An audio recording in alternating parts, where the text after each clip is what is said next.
അമൃത് Veni hair elixir presents daily news സായാഹ്ന വാർത്തകൾ powered by Pulimoottil silks KSFE. എന്താ ഒരു മൂഡ് ഓഫ്? ഇപ്പൊ മുടി വല്ലാതെ കൊഴിയുന്നുണ്ട്, അതാ തോന്നുന്നു.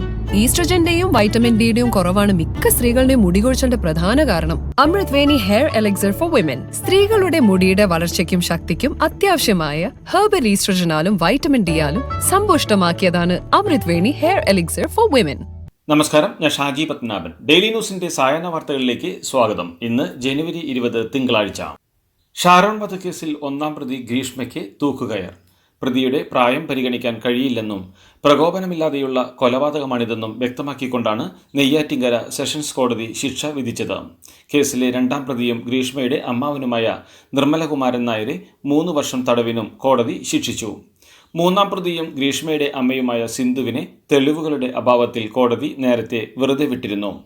വിധി കേൾക്കാൻ ഷാരോണിന്റെ അച്ഛനും അമ്മയും സഹോദരനും കോടതിയിലെത്തിയിരുന്നു.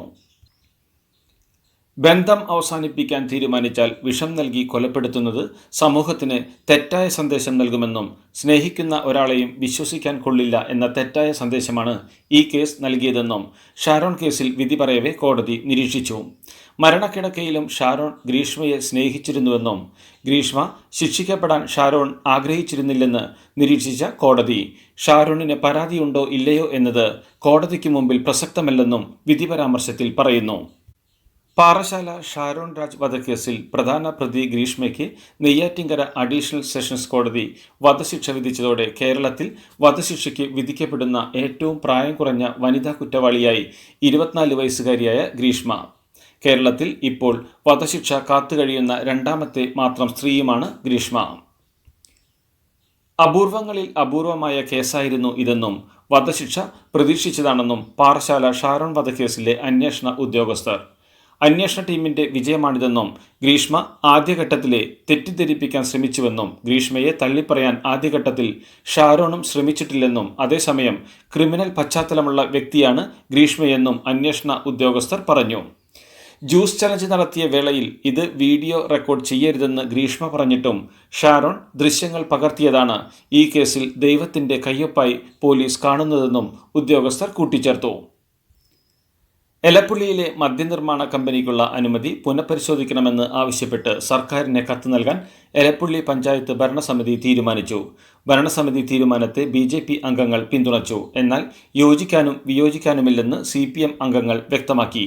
ചർച്ചയ്ക്കിടെ CPM BJP അംഗങ്ങൾ തമ്മിൽ ഏറെ നേരം വാക്കേറ്റമുണ്ടായി. എലപ്പുള്ളിയിൽ മദ്യനിർമ്മാണ കമ്പനിക്ക് കേന്ദ്രം അനുമതി നൽകിയെന്ന വാദം തള്ളി BJP. ഒയാസിസിന് കേന്ദ്രം ഷോർട്ട് ലിസ്റ്റ് ചെയ്തത് എത്തനോൾ ഉൽപ്പാദിപ്പിക്കാൻ മാത്രമാണെന്ന് സംസ്ഥാന ജനറൽ സെക്രട്ടറി C. കൃഷ്ണകുമാർ പറഞ്ഞു. സംസ്ഥാനം ഇതിന്റെ മറവിൽ വിദേശ മദ്യം ഉൽപ്പാദിപ്പിക്കാനാണ് ശ്രമിക്കുന്നതെന്നും വെള്ളം പ്രധാന അസംസ്കൃത വസ്തുവായ കമ്പനിക്ക് സംസ്ഥാനം എവിടെ നിന്ന് വെള്ളം കൊടുക്കുമെന്നും അദ്ദേഹം ചോദിച്ചു. പാലക്കാട് എലപ്പുള്ളിയിലെ ബ്രൂവറിക്കായി മലമ്പുഴ ഡാമിൽ നിന്ന് വെള്ളമെത്തിക്കാനുള്ള സർക്കാരിന്റെ നീക്കം ഹൈക്കോടതി ഉത്തരവ് ലംഘിച്ചെന്ന് റിപ്പോർട്ട്. മലമ്പുഴയിലെ വെള്ളം കൃഷി ആവശ്യങ്ങൾ കഴിഞ്ഞ് മാത്രമേ വ്യവസായ ആവശ്യങ്ങൾക്ക് ഉപയോഗിക്കാവൂ എന്നാണ് 2018 ഹൈക്കോടതി ഉത്തരവ്.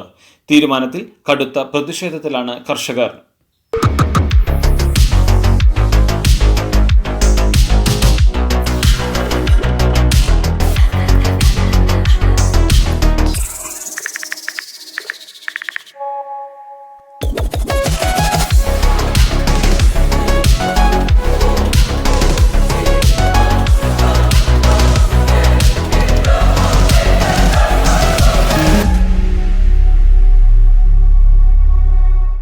വയനാട് പാക്കേജിന് കൂടുതൽ സഹായം കിട്ടുക എന്ന ലക്ഷ്യത്തോടെ മുംബൈ മാരത്തണിൽ പങ്കെടുത്ത് കിഫ്ബി CEO KM എബ്രഹാം. മുഖ്യമന്ത്രിയുടെ ചീഫ് പ്രിൻസിപ്പൽ സെക്രട്ടറി കൂടെയാണ് KM എബ്രഹാം. 43 കിലോമീറ്റർ ദൂരം 4 മണിക്കൂറിൽ അദ്ദേഹം പൂർത്തിയാക്കി. റൺ ഫോർ വയനാട് എന്ന ബാനർ പ്രദർശിപ്പിച്ചാണ് അദ്ദേഹം ഓടിയത്. ഈ നല്ല കാര്യത്തിന് വേണ്ടി ഓടിത്തീർക്കാൻ കഴിഞ്ഞു എന്നുള്ളത് വലിയ സന്തോഷമെന്നും അദ്ദേഹം കൂട്ടിച്ചേർത്തു. മാക്സ് 7 വ്യായാമത്തിന് എതിരെ കാന്തപുരം AP അബൂബക്കർ മുസ്ലിയാർ. സ്ത്രീകളും പുരുഷന്മാരും ഇടകലർന്നുകൊണ്ട് വ്യായാമത്തിൽ ഏർപ്പെടുന്നുവെന്നും പുരുഷന്മാരെ കാണുന്നതിനും ഇടപഴകുന്നതിനും സ്ത്രീകൾക്ക് ഇസ്ലാമിൽ നിബന്ധനകൾ ഉണ്ടെന്നും പണ്ടുകാലത്ത് അത് സ്ത്രീകൾ കൃത്യമായി പാലിച്ചിരുന്നുവെന്നും എന്നാൽ ഈ വ്യായാമമുറ അത്തരത്തിലുള്ള മറ എടുത്തുകളഞ്ഞുവെന്നും മലപ്പുറം കുഴിമണ്ണയിൽ നടത്തിയ പ്രസംഗത്തിൽ അബൂബക്കർ മുസ്ലിയാർ പറഞ്ഞു. ശബരിമല ക്ഷേത്രത്തിലെ മണ്ഡല മകരവിളക്ക് മഹോത്സവത്തിന് പരിസമാപ്തി. പന്തളം രാജപ്രതിനിധി തൃക്കേട്ടനാൾ രാജരാജവർമ്മയുടെ ദർശനത്തോടെ രാവിലെ 6:30 നട അടച്ചത്. രാവിലെ 5 നട തുറന്ന ശേഷം കിഴക്കേ മണ്ഡപത്തിൽ ഗണപതി ഹോമം നടന്നു. തിരുവാഭരണ സംഘം തിരുവാഭരണ പേടകങ്ങളുമായി അയ്യനെ വണങ്ങി അനുവാദം വാങ്ങി പന്തളം കൊട്ടാരത്തിലേക്ക് മടക്കഘോഷയാത്ര തിരിച്ചു. തുടർന്നാണ് രാജപ്രതിനിധി സോപാനത്തെത്തി അയ്യപ്പ ദർശനം നടത്തിയത്. കൊച്ചി കലൂർ സ്റ്റേഡിയത്തിലെ നൃത്തപരിപാടിയിൽ പങ്കെടുക്കാനെത്തിയപ്പോൾ ഗ്യാലറിയിൽ നിന്ന് വീണ് പരിക്കേറ്റ ഉമ തോമസ് MLA ആരോഗ്യം വീണ്ടെടുത്തതായി ആശുപത്രി വൃത്തങ്ങൾ അറിയിച്ചു. ഒരു മികച്ച ടീം വർക്കിന്റെ ഭാഗമായാണ് ഇവിടം വരെ എത്തിയതെന്നും വേഗത്തിൽ ആരോഗ്യം വീണ്ടെടുക്കുന്നുണ്ടെന്നും കുറച്ചു ദിവസം കൂടി ആശുപത്രിയിൽ കഴിയേണ്ടി വരുമെന്നും ഡോക്ടർമാർ ചൂണ്ടിക്കാട്ടി. മൂവാറ്റുപുഴ കല്ലൂർക്കാട് സ്കൂൾ ബസ് പൂർണ്ണമായും കത്തിനശിച്ചു. വാഴക്കുളം സെന്റ് തെരേസസ് ഹൈസ്കൂളിലെ സ്കൂൾ ബസ്സാണ് കത്തിനശിച്ചത്. കല്ലൂർക്കാട് നീറാമ്പുഴ കവലയ്ക്ക് സമീപമാണ് ബസ് കത്തിയത്. 25 കുട്ടികളാണ് ബസ്സിൽ ഉണ്ടായിരുന്നത്. ബസ്സിന്റെ മുന്നിൽ നിന്നും തീയും പുകയും ഉയരുന്നത് കണ്ട ഉടൻ തന്നെ ഡ്രൈവർ വണ്ടി നിർത്തി കുട്ടികളെ സുരക്ഷിതമായ സ്ഥലത്തേക്ക് മാറ്റുകയായിരുന്നു. കുട്ടികളെ ഇറക്കിയതോടെ ബസ് പൂർണ്ണമായും കത്തിനശിച്ചു. നെയ്യാറ്റിൻകരയിൽ കല്ലറ തുറന്ന് പുറത്തെടുത്ത ഗോപന്റെ പോസ്റ്റ്മോർട്ടം റിപ്പോർട്ട് പുറത്തുവന്നു. ഹൃദയവാൽവിൽ 2 ബ്ലോക്ക് ഉണ്ടായിരുന്നുവെന്നും പ്രമേഹം ബാധിച്ച് കാലുകളിൽ മുറിവുണ്ടായിരുന്നുവെന്നും റിപ്പോർട്ടിൽ പറയുന്നു. അതേസമയം ഈ അസുഖങ്ങൾ മരണകാരണമായോ എന്ന് വ്യക്തമാകണമെങ്കിൽ ആന്തരിക പരിശോധനാ ഫലം ലഭിക്കണമെന്ന് ഫോറൻസിക് ഡോക്ടർമാർ വ്യക്തമാക്കി. കണ്ണൂരിൽ കുഞ്ഞിനെ കടൽത്തീരത്തെ പാറയിൽ എറിഞ്ഞു കൊലപ്പെടുത്തിയ കേസിൽ പ്രതിയായ അമ്മ ശരണ്യ ആത്മഹത്യയ്ക്ക് ശ്രമിച്ചു. വിഷം കഴിച്ച നിലയിൽ കോഴിക്കോട് മെഡിക്കൽ കോളേജ് ആശുപത്രിയിൽ പ്രവേശിപ്പിക്കുകയായിരുന്നു. കുട്ടിയെ കൊന്നതുമായി ബന്ധപ്പെട്ട കേസിൽ തളിപ്പറമ്പ് കോടതിയിൽ ഇന്ന് വിചാരണ തുടങ്ങാനിരിക്കെയാണ് ആത്മഹത്യാശ്രമം. മോൾക്ക് ബർത്ത്ഡേ ഗിഫ്റ്റ് വാങ്ങണ്ടേ? ഷോപ്പിൽ കൊണ്ടുപോയി ഇഷ്ടമുള്ള വാങ്ങിക്കൊടുക്കാം. അപ്പൊ ഏട്ടൻ വരുന്നുണ്ടോ? ഗിഫ്റ്റ് കാർഡ് വരും. അതെ, ഓരോ ചിട്ടിയിലും ഒരാൾക്ക് 5000 രൂപയുടെ ഗിഫ്റ്റ് കാർഡ് സമ്മാനം. മെഗാ സമ്മാനമാണെങ്കിലോ പുതുപുത്തൻ ബെൻസ് കാർ. 2ാം സമ്മാനം ഇന്നോവ ക്രിസ്റ്റ, അതും 17 ഇത്തവണ സമ്മാനങ്ങളുടെ നക്ഷത്രത്തിലക്കവുമായി KSFE ഗാലക്സി ചിട്ടികൾ. കൊൽക്കത്ത ആർജിക്കർ ആശുപത്രിയിലെ ബലാത്സംഗത്തിന് ഇരയായ പെൺകുട്ടിക്ക് നീതി ലഭ്യമാക്കണമെന്ന് മുഖ്യമന്ത്രി മമതാ ബാനർജി സർക്കാർ അന്വേഷണവുമായി സഹകരിച്ചിട്ടുണ്ടെന്നും അവർ കൂട്ടിച്ചേർത്തു. കേസിൽ വിധി പറയാൻ മണിക്കൂറുകൾ ബാക്കി നിൽക്കെയാണ് പ്രതികരണം. വീട്ടിലേക്ക് കടന്നത് സെയ്ഫിന്റെ വീടെന്ന് അറിഞ്ഞുകൊണ്ട് തന്നെയാണെന്ന് പ്രതി ഷെരീഫുൽ ഇസ്ലാം. വീടിന്റെ പരിസരത്ത് പലതവണ എത്തി പ്രതി കവർച്ചയ്ക്ക് സാധ്യത തേടിയെന്നും മറ്റ് ബോളിവുഡ് താരങ്ങളുടെ വീട്ടിലും പ്രതി മോഷണത്തിന് പദ്ധതിയിട്ടുവെന്നും പോലീസ് വ്യക്തമാക്കുന്നു. നിരവധി സെലിബ്രിറ്റികളുടെ വീടുകൾ പ്രതി അന്വേഷിച്ച് മനസ്സിലാക്കിയിരുന്നുവെന്നും ഇതിൽ സെയ്ഫ് അലി ഖാന്റെ വീടാണ് എളുപ്പത്തിൽ കവർച്ച നടത്താൻ സാധിക്കുന്നതെന്ന് മനസ്സിലാക്കിയതോടെയാണ് അവിടെ കയറിയതെന്നും റിപ്പോർട്ടുണ്ട്.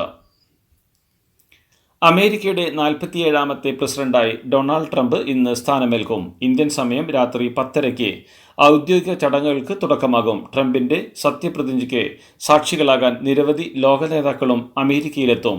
ഇന്ത്യയെ പ്രതിനിധീകരിച്ച് കേന്ദ്ര വിദേശകാര്യമന്ത്രി S. ജയശങ്കർ ചടങ്ങിൽ പങ്കെടുക്കും.